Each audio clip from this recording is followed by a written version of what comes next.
Selamat datang kembali di Podsense, podcast seputar dunia sains, teknologi sensor, dan kimia hijau. Kimia hijau. Seru banget ini, seru banget. Semangat. Gas. Let's go. Udah Kang? Udah. Sorry. Ya, bersama saya Rafa dan Saya Nelson. ya di episode sebelumnya Kang kita udah ngobrol seru nih ya tentang sensor elektrokimia. Yoi, betul.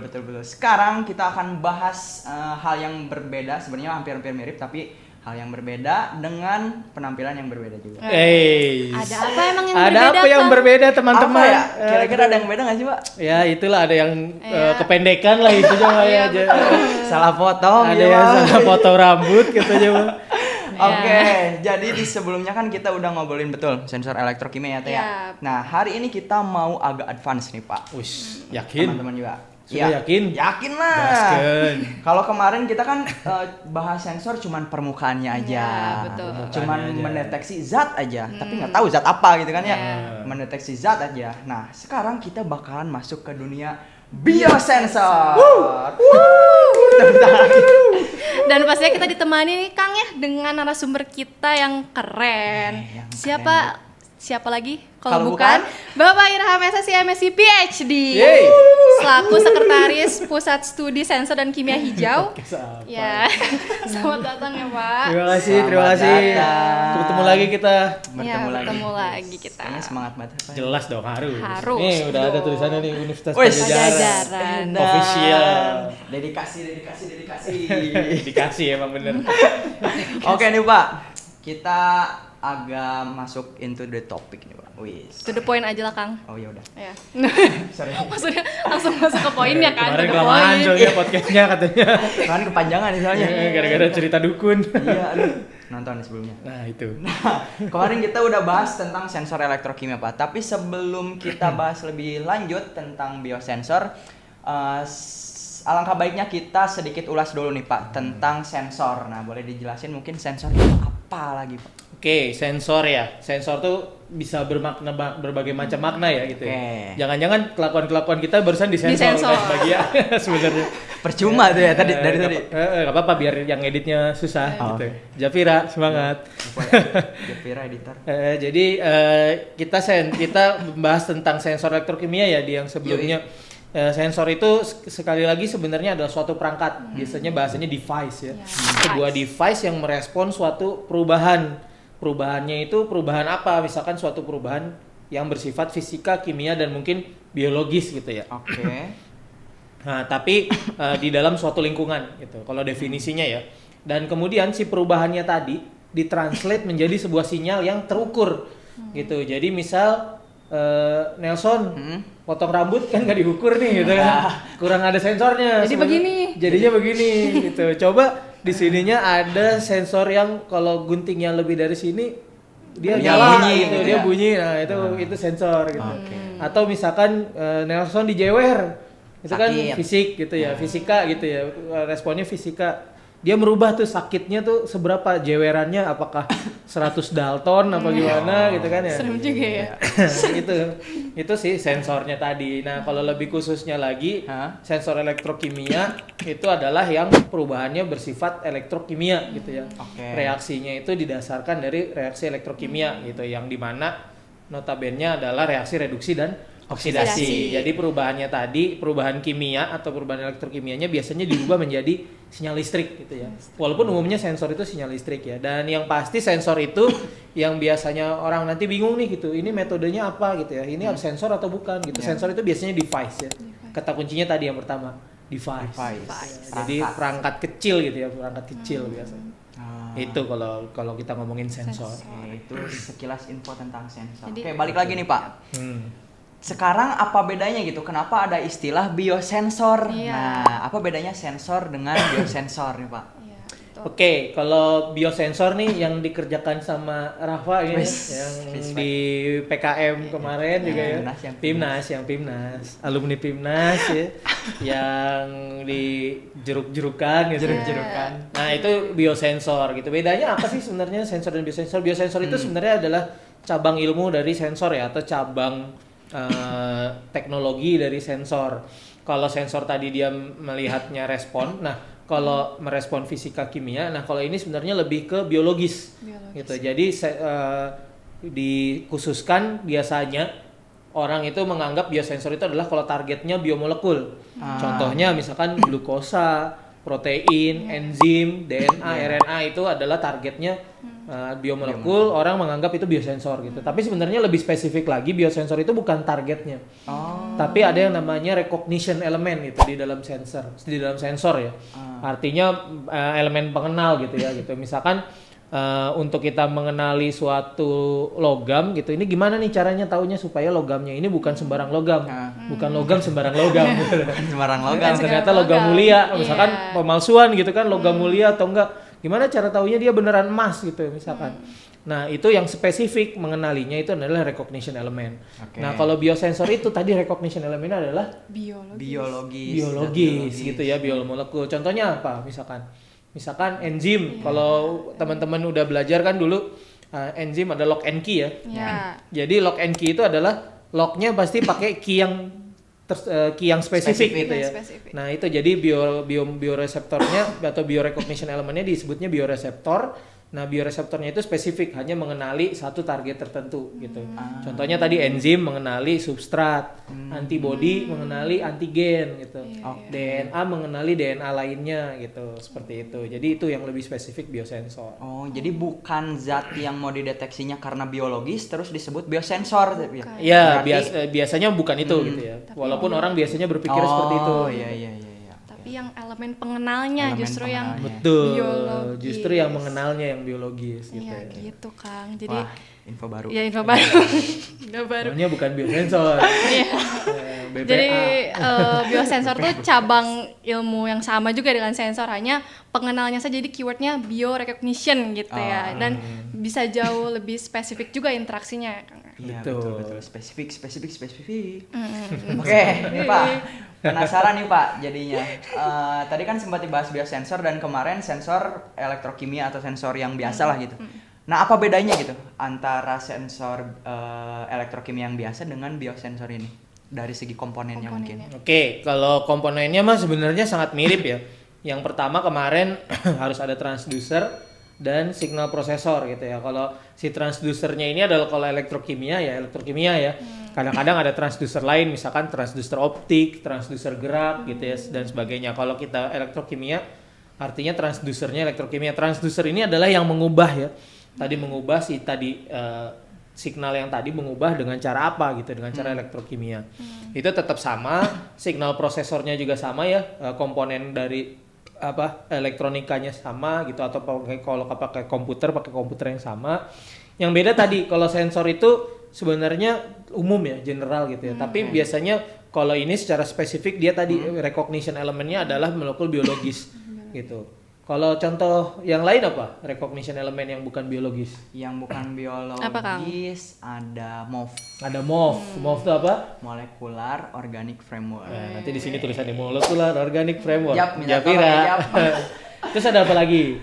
Kemudian ada MIPS. MIPS ya, yang Kang Putra kemarin, Kang Putra. Kang Putra ada fotonya di ada Kang Putra, ada Teh Launa gitu ya. Jap, ikutnya. Ada Kang Putra, ada Teh Launa, itu dia yang penelitiannya Kang Putra sama Teh Launa itu contoh yang paling bagus karena dia targetnya adalah protein enak ya, kemarin yang kita kan protein enak atau HbA1c itu.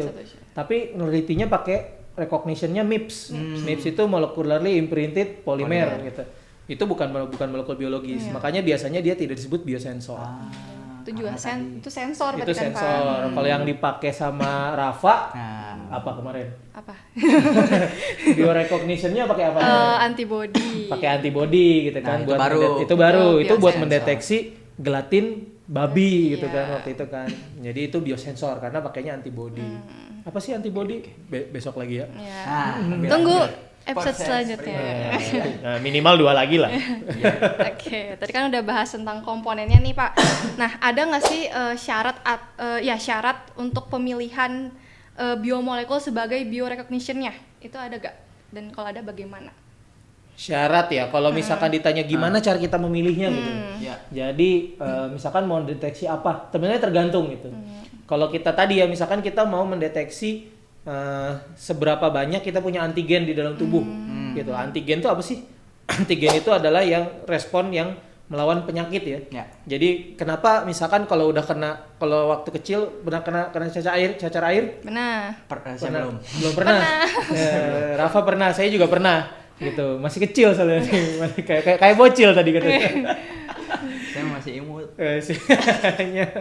Sensor. Sensor. Ini nggak tahu disensor apa ini bisa enggak ya. disensor. Ya kalau kena cacar air, setelah kita kena cacar air, itu kan virus ya. Kemudian tubuh kita merespon, melawan dengan cara membuat suatu sistem pertahanan imun, gitu. Itu yang namanya antibody gitu ya. Itu yang namanya antibody. Nah, si antibody ini akhirnya bisa kita pakai untuk ngelihat nih seberapa banyak sih antibody terhadap cacar air gitu. Seberapa banyak, kalau kemarin yang lagi in banget tahun 2020-an apa? Corona, COVID. Nggak kompak. Tidak ada chemistry, ini gimana ini?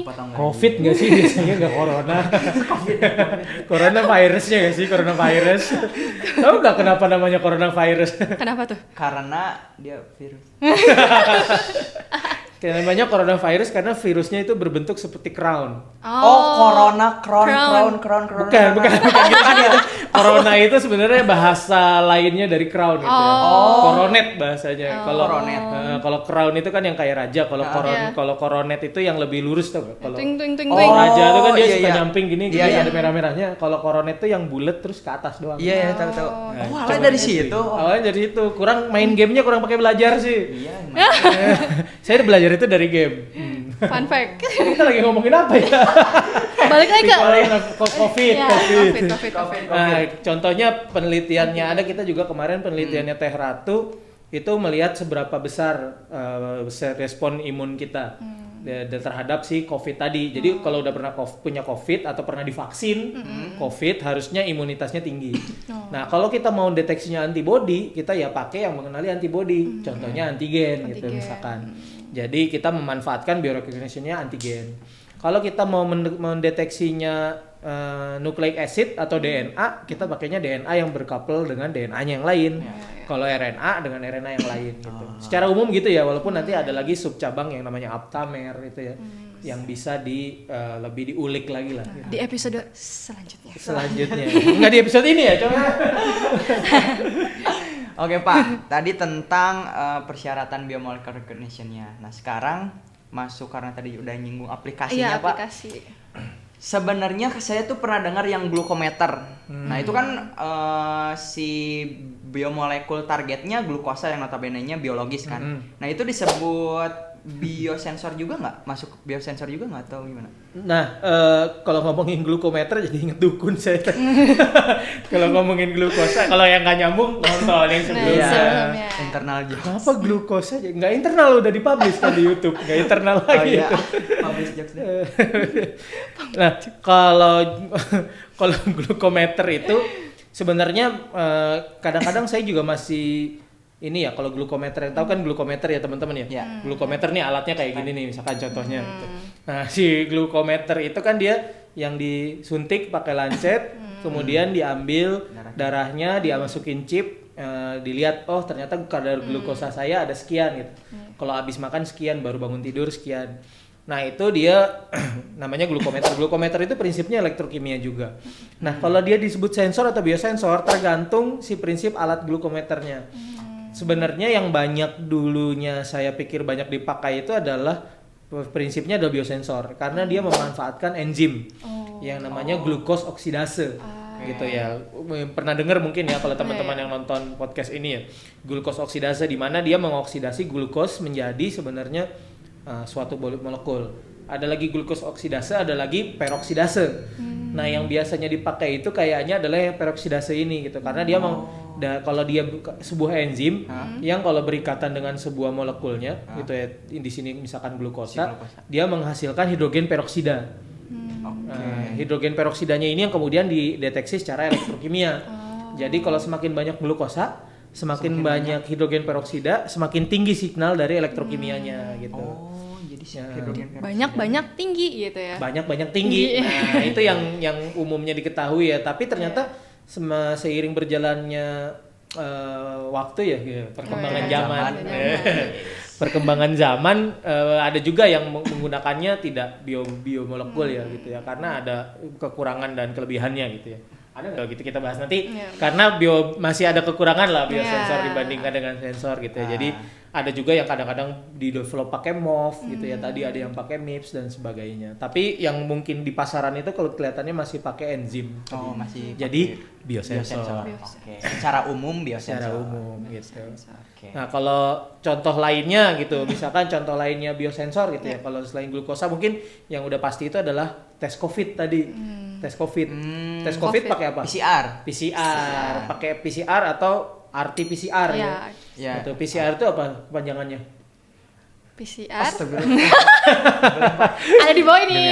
Panjangannya dari si Polychain reaction. Polymerase chain reaction. reaction. Ya, semacam itulah polymer chain reaction ya. Kenapa namanya bukan polimerase karena dia memperpanjang gitu. Yaitu prinsipnya adalah biosensor karena dia melihat DNA ya, melihat DNA dari si virusnya tadi gitu. Makanya kita ambil di swab. Di swab itu yang di hidung ya, yang di hidung dicolok-colok gitu ya. Karena saya kedalaman teh ini. Kedalaman sampai keluar di kuping gitu ya. Enggak ada. Di mulut lagi keluar gitu. Itu diambil karena virusnya banyak di sputum gitu ya, atau di dalam sini. Jadi banyak virus COVID-nya itu tadi atau coronavirusnya banyak di dalam situ. Makanya diambil terus dicek di DNA dari virusnya gitu ya.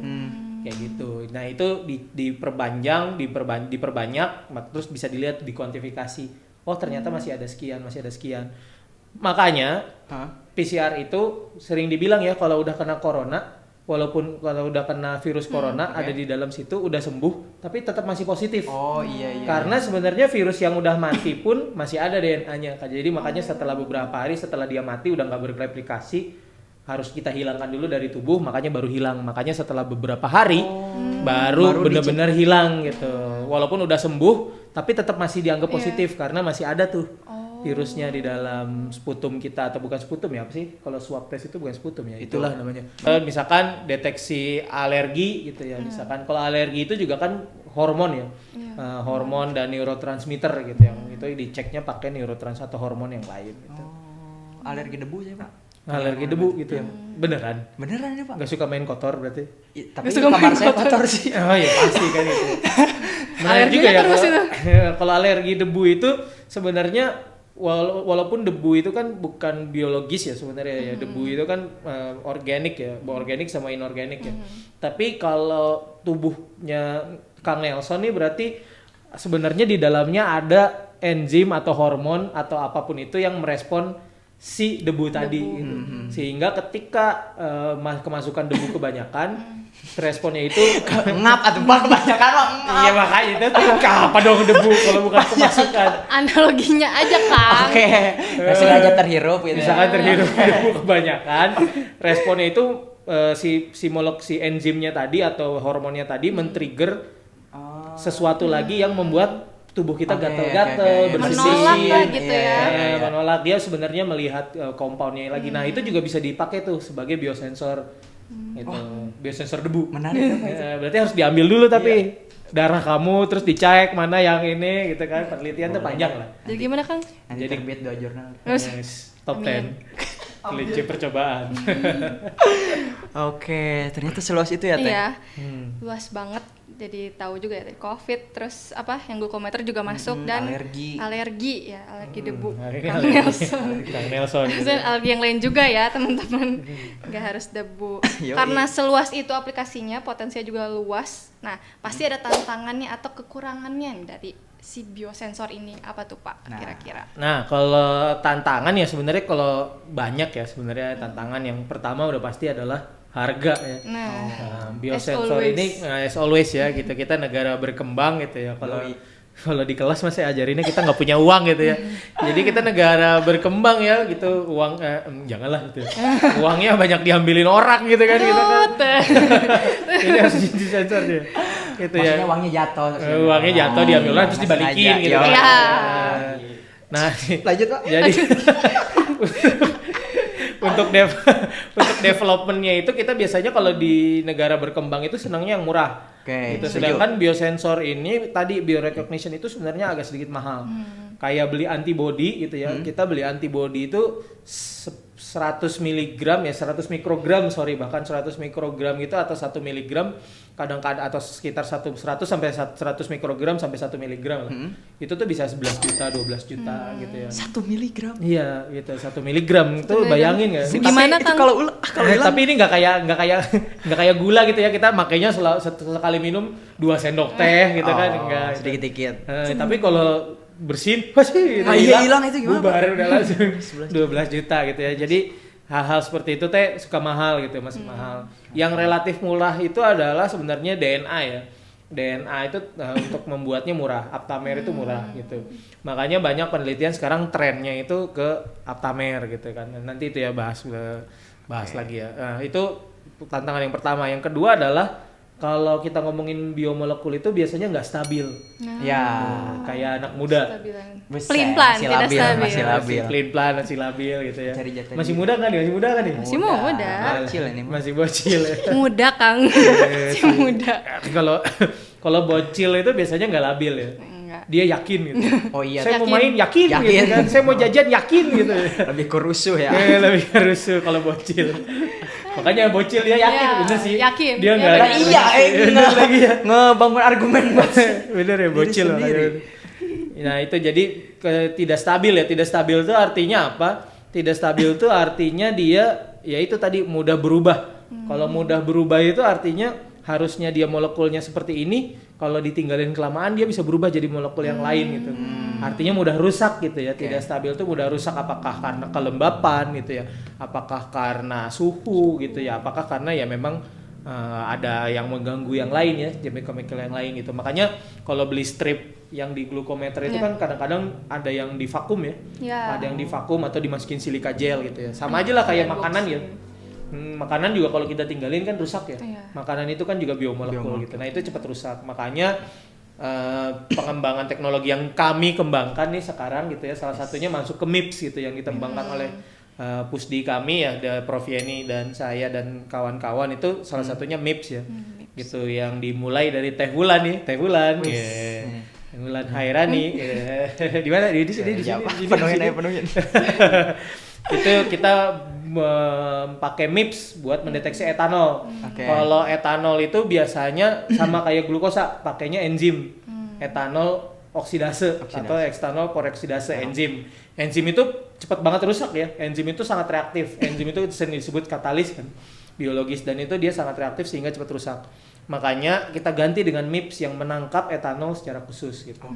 Yang sifatnya polimer, gak cepat rusak gitu. Jadi tantangannya ada di sana. Tapi kalau ditanya performa Nah, ini untuk lebih spesifik, itu jauh lebih spesifik tetap yang biomolekul. Biomolekul itu ya ini kan ibaratnya biomolekul itu buatan Allah gitu ya. Buatan Allah Subhanahu wa taala gitu. Kita coba mendekati ke sana lah gitu. Saya ngaji dulu. Ngaji dulu. Bismillahirrahmanirrahim. Lanjut. Tapi kita saintis itu kita mencoba mendekati kesempurnaan memang ya, makanya selalu mencoba sesuatu yang lebih baik. Yang sempurna itu kan ciptaan Allah. Kita berusaha untuk membuat yang serupa walaupun tidak menyaingi ya, nggak akan bisa gitu. Makanya kalau saintis itu sebenarnya semakin dia jago sebenarnya semakin dekat dengan Allah gitu. Karena semakin wah ternyata ciptaan Allah tuh yang luar biasa paling gitu. gitu ya. Nggak ada yang bisa ngelawan gitu. Kita mau ngebuat pohon aja nggak jadi tuh kan. Buat pohon tuh artinya artificial photosynthesis ya, supaya ada yang mirip kayak pohon makan CO2 ngasilin oksigen gitu kan, mengurangi polusi itu wah belum itu jauh gitu. Itulah gitu. Tapi ya kita berusaha untuk lebih baik. Disuruh belajar ya. Ikro. Wes, Ikro. Baca. Ya, nanti malam ada tausiah ya. Ustaz. Udah Kang. Oke, menarik. Filosofis juga ya berarti Pak. Insya Allah. Oke, insya Allah. Oke Lanjut, Pak, Kang. sekarang agak visioner nih Pak. Tadi juga sempat di-mention kalau sekarang tren penelitiannya tuh yang ranah biosensor khususnya itu kayak gimana gitu Pak? Maksudnya tren penelitiannya sekarang menelitinya tentang apa aja gitu kalau Di Bikin naik tren apa? biosensor ini sebenarnya pertanyaannya tren biosensor seperti apa atau biosensor sekarang posisinya di mana di penelitian? Karena biosensor ini sendiri sebenarnya adalah tren yang sedang naik daun gitu. Oh, justru lagi ngetren nih Lagi biosensor. ngetren banget. Contohnya Pimnasnya dulu Teh Rafa, maksudnya ini dari kalangan mahasiswa sampai Iya. kalangan peneliti gitu. Iya. Itu tuh sebenarnya tren penelitian yang sekarang lagi wow-wownya itu salah satunya hype yang lagi hype itu adalah Biosensor. biosensor. Makanya di podcast sebelumnya juga kita udah bilang ya, ini tuh lagi hype banget. Jadi buat teman-teman yang mau kekinian penelitiannya biosensor, apalagi elektrokimia gitu. Banyak tuh yang niru-niru pekerjaan kita ya gitu ya, yang niru-niru pekerjaan kita tapi ngaku-ngakunya pekerjaan mereka, biarin aja gitu. Karena tugas kita berbahaya, membagikan ilmu gitu Yoi. kan, harus ikhlas. Yoi. Betul.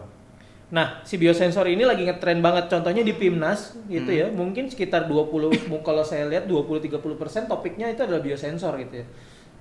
Karena apa gitu ya, karena itu tadi di Pimnas ya. Yang kedua adalah penelitian dari dosen gitu ya, penelitian dari penelitinya itu sendiri banyak yang memang sekarang paling yang paling banyak didanai, yang paling banyak disitasi ya gitu, yang dibaca orang itu biosensor sebenarnya karena COVID kemarin, karena COVID-19 gitu ya. Si COVID-19 itu iya. membuat ternyata kita harus segera develop terus nih biosensor yang baik gitu, sehingga banyak fokus dari tahun 2020 tuh dananya buat biosensor gitu, karena untuk mendeteksi si virus itu paling baik adalah dengan biosensor gitu. Jadi trennya sendiri itu sedang naik sekali gitu. Nah, kalau tren penelitian biosensor yang sedang naik itu, kalau yang sekarang kami tekuni itu adalah yang pertama adalah Aptamer ya. Aptamer based biosensor atau Apta sensor gitu. Apta sensor. Yang kedua itu Apta sensor. Apta sensor itu adalah sebuah oligonukleotida. Apa? Oligonukleotida. Gitu. Oligonukleotida yang habis ulangan soalnya ya. Habis ulangan ya. Oligonukleotida yang biasanya didesain spesifik untuk merekognisi apakah itu antibody ataukah DNA gitu ya, ataukah apapun lah gitu. Nah, yang kedua yang lagi in banget itu sebenarnya adalah CRISPR based biosensor. Apa tuh? CRISPR ya, CRISPR based biosensor itu sebenarnya itu adalah sebuah sistem defense mechanism dari sebuah bakteri yang untuk mempertahankan dirinya dari penyakit. Intinya seperti itu. Mungkin nanti kita akan ada lah spesifik episode 6 atau 7 lah Selanjutnya tentang CRISPR ya gitu. Itu spesifik dan dia jadinya bisa mentarget sebuah DNA itu secara spesifik sekali, sangat-sangat spesifik gitu. Dan itu biasanya dipakai untuk memodifikasi gen, memodifikasi genom gitu ya. Rekayasa Makanya genetik ya. rekayasa genetika gitu. Misalkan kita pengen tumbuhannya lebih tinggi gitu, genetikanya diedit gitu ya, dipotong terus disambung sama gen yang lebih tinggi buat dia lebih tinggi. Pengen buahnya lebih manis, diganti gen yang membuat buahnya lebih manis gitu. Nah, itu karena saking spesifiknya bisa kita pakai untuk deteksi gitu. Selain dia sangat spesifik, dia juga sangat sensitif gitu karena membutuhkan fragmen DNA yang sedikit banget gitu. Jadi cuma sedikit aja gitu ya. Jadi sedikit aja. Nah, kalau kayak PCR gitu misalkan kan dia butuh diperbanyak, makanya polymerase chain reaction karena dia membuat jadi panjang, DNA-nya dibuat jadi panjang kayak polimer. Makanya namanya polymerase chain reaction gitu ya. Gitu, baru kepikiran sekarang. Nah, itu. Dan kalau si CRISPR ini nggak perlu gitu. Jadi langsung lebih cepat lagi, bahannya lebih sedikit lagi, tapi lebih sensitif lagi gitu. Nah, kalau yang kita keren aja pokoknya itu ya. jadi keren banget, tapi itu penelitiannya super duper sulit gitu. Itu super duper sulit gitu. Yang di lab kita tuh yang udah meneliti ada leadernya, ada Teh Salma gitu kan. Ada Teh Salma, ada Teh Dika, sama yang sekarang lagi di Bolonya ada ada Kang Ida gitu kan. Gitu. Itu leader pionir CRISPR lah. Yang sekarang sedang meneliti di lab kita adalah Teh Klianta. Teh Klianta. Gitu. Jap, kumpulin foto-fotonya. Pusing-pusing lu Jap. Oke. Mungkin Kang tadi tuh ada gak sih Pak yang kan tadi emang lagi ngetren banget ya biosensor. Ada nggak dia tuh kayak biosensornya bisa dipakai gitu atau dia bisa langsung kita cobain di saat itu juga? Oke. Ada yang kayak gitu gak, Pak? Nah, itu tren pengembangan dari biosensornya gitu ya. Kalau yang selama ini kan tadi ya kayak glukosensor itu ya tojos gitu ya. Itu namanya invasif. Invasi. Ditojos terus itu diambil gitu. Jadi bisa kapan aja sebenarnya. Itu namanya yang kalau bisa kapan aja di mana saja itu namanya adalah point of care testing. Jadi pengembangannya itu trennya adalah membuat sesuatu yang bisa dipakai oleh pasien atau consumer gitu ya, oleh konsumen gitu ya. Langsung dimanapun tanpa membutuhkan skill yang tinggi gitu ya. Tapi hasilnya biasanya nggak sebaik kalau kita uji lab gitu ya. Jadi itu hanya sebagai apa ya? Deteksi awal. Deteksi dini gitu. Jadi biar bisa cepet gitu kan. Itu adalah point of care gitu. Jadi semuanya kalau bisa disederhanakan banget gitu ya. Walaupun agak dikurangi kehebatannya gitu, tapi yang penting masih bisa merekognisi dengan syarat-syarat tertentu. Kemudian, tapi itu kan masih ditojos ya darah. Kalau darah, ada juga yang pakai urin, ada juga yang pakai dahak gitu ya. Sebenarnya bisa macam-macam. Yang kemudian yang sekarang benar-benar lagi berkembang itu adalah wearable biosensor. Wearable biosensor. Nah itu yang ada sekarang lagi PIMNAS ya. Yang minggu depan kita berangkat, doanya semua dari tim PIMNAS-nya. Sama-sama angkat tangan. Sama angkat tangan. PIMNAS 38 itu tim yang dibimbing oleh saya itu ya timnya Melsha gitu kan. Itu membuat wearable biosensor. Jadi glukosanya sama kolesterolnya kan, kalau yang tadi glukosensor itu glukometer itu namanya GCU ya, GCU meter. Glukos, kolesterol, uric acid. Kalau ini mah langsung aja nih kayak jam tangan ditaruh di sini, dipencet langsung keluar glukosanya 200. Bahaya gitu. Bahaya gitu. Kolesterol 300. Bahaya. Terus nyembur air kayak kebakaran. Enggak. Enggak sih Kak, enggak. Kirain sekalian, Pak. Enggak. Tapi dia langsung gitu ya dideteksi dengan prinsipnya NIRS infrared gitu ya. NIRS atau near infrared spektroskopi. Ya, itu juga tren. Banyak juga yang jadinya kayak gitu ya. Atau misalkan pakai patch, tahu nggak yang suka ada ditempel itu bisa ngukur glukosa. Itu ngukur glukosanya dari keringat. Dari keringat. Jadi kadar glukosa dari keringat gitu. Ada juga mahasiswa bimbingan saya yang gagal masuk ke PIMNAS-nya tuh, ada juga idenya dari apa waktu itu? Apa ya Teh? Apa ya? Nggak tahu Kang, apa ya? Air liur apa ya? Dari air liur gitu kan, air liur. Jadi air liurnya tinggal diambil set langsung glukosanya kelihatan. Itu kan juga point of care gitu, tidak menyakiti gitu ya. Gagal PIMNAS itu Pak. Gagal PIMNAS, glukotrek, trek. Nah itu ya topiknya ke sana, dan nanti pastinya yang sekarang semuanya itu adalah related terhadap AI. Semuanya diintegrasikan. Kalau yang di PIMNAS kami itu diintegrasikan dengan IoT. Jadi Internet of Things gitu ya. Internet of Things itu ya pokoknya semua yang berhubungan dengan internet. Makanya namanya Internet of Things gitu. Nah, itu dia terintegrasi sama aplikasi. Sama aplikasi. Jadi begitu tadi bahaya nyambung tuh ke handphone. Handphonenya juga ikutan. Bahaya. Gitu. Terus direkam gitu, jejak pengukurannya itu jadi terekam riwayatnya gitu kan. Kalau sekarang kan males ya. Mengukur, nyatet ini mah langsung ada riwayatnya. Teknologi ya. Pakai ember gitu. Gitulah intinya perkembangannya. Seru, udah kayak AI ya berarti sekarang. Ya, walaupun kita mah nggak ngerti ya. Harus kerjasama, makanya harus kerjasama. Iya. Kita nggak perlu mengerti segalanya gitu. Betul. Nggak usah sosokan ngerti segalanya, nggak perlu. Kita semua punya bidangnya masing-masing. Kulit jeruk, air galon, Air galon, air liur, air-airan semua. ahli air lah. Aduh, seru banget ya pokoknya pembahasannya ini kita. Ya Kang. Yoi. Ya, mungkin dari pembahasan yang tadi udah dijelaskan ya sama Pak Irham, kita semua jadi belajar tentang biosensor. Macam-macam biosensor dan sebagainya. Apa sih biosensor itu, terus lanjutannya lagi lah ya dari sensor elektrokimia kemarin gitu ya Pak. Nah, mungkin kita sedikit rangkum kali ya Kang ya, biar yang di rumah yang nonton juga, apa sih tadi kita ngobrolin tuh ya banyak ya, tapi tonton aja sih sebenarnya. Tapi coba kita bantu rangkum ya kan. Jadi rangkuman singkat nih dari diskusi apa ya, podcast. Ya makasih ya Podsense. Kali ini tuh adalah sama-sama.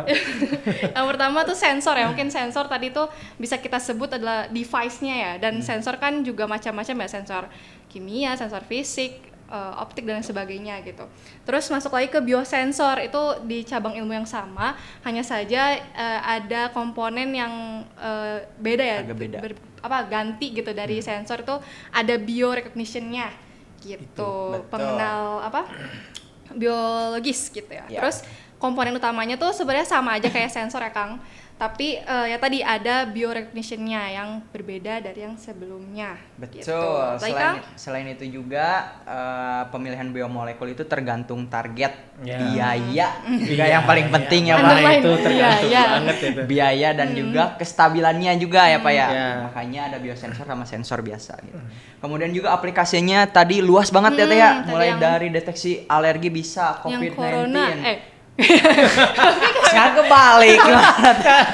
Kebalik.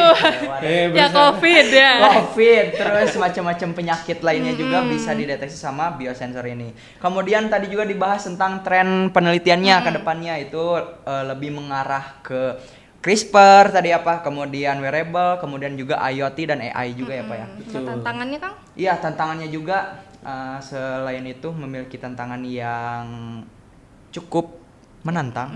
Cukup Yang Gimana? Yang saya cukup lupa sebenarnya. Saya lupa. Cukup menantang. ya. Menantang untuk diikut. Oke, di mana stabilitas dari bahan biologisnya sendiri, kemudian juga ada interferensi dari sampel nyatanya dan juga produksi massalnya ya Pak ya. Ya. Karena balik lagi kestabilannya yang emang nggak terlalu stabil ya si biosensor ini. Betul. Produksi massal selalu jadi tantangan lah untuk kita di Indonesia ya.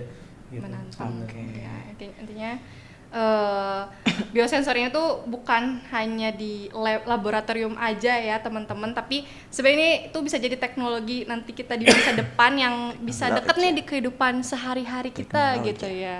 Ya, gitu. Betul. Teknologi sehari-hari ke depan juga. Oke. Terima kasih banyak kepada Pak Irham Siap. selaku sekretaris nih dari Pusat Studi Sensor dan Kimia Hijau. Kita juga ini jangan lupa terima kasih kepada Insaintek. Insaintek, terima kasih. mantap. Mantap gitu. Mantap gak sih? Mantap Ya gak sih? boleh lah. Iya. Gimana? Insaintek gini ya? Gini, atau gini. Insaintek. Mantap. Terima kasih ini dari Insaintek. rangkaian program Insaintek Ya. juga ya. Yoi, follow. Follow. Oh iya. Oh ya, follow. Jangan lupa juga follow Instagram Pusdi di sini karena di situ bakalan ada info-info menarik dan juga nanti untuk apa ya? Nggak tahu deh. Ngebleng. Maksudnya info-info terbaru dipantau aja di Ya, IG Pusdi kami, gitu. oke? Betul, siapa tahu Follow. ada yang bermanfaat buat teman-teman gitu Ya. kan. Siapa tahu ada door prize gitu Ya. kan. Ah, iya betul. Nanti Pak Irham mau bagi-bagi apa sih? Avanza ya, Pak? Ada apa? Yang tadi aja yang transaksi motor di bawah. Transaksi mantap sama kijang kapsul. Sama kijang kapsul. Oke, terima kasih sekali lagi Bapak Ya. Irham. Sama-sama. Jangan bosan-bosan sampai ketemu di podcast selanjutnya dan Siap. juga sehat-sehat selalu. Oke, mungkin kita tutup Podsense Podsense hari ini. Episode kali ini bersama saya selaku apa saya? Host. Ya. Iya. Selaku host Nelson Indarto Suwarno dan rekan saya. Rafa Raditya Suara. Kami berdua undur diri. Wassalamualaikum warahmatullahi wabarakatuh. Sampai bertemu di Podsense selanjutnya. Dadah.